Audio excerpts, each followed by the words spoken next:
तो Indian bike 3D game में आने वाले ट्री के चीट कोड नंबर याद है आपको?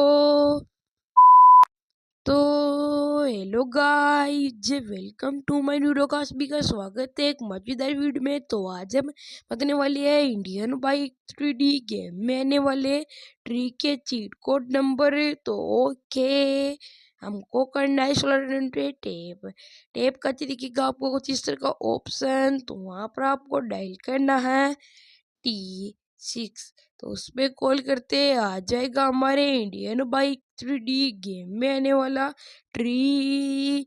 तो मैं आपको इंडियन बाइक 3D गेम के अच्छे अच्छे चीट कोड नंबर बताते रहता हूँ।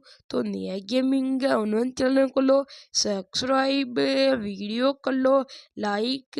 मिलते हैं नेक्स्ट वीडियो में, तब तक के लिए बाय बाय।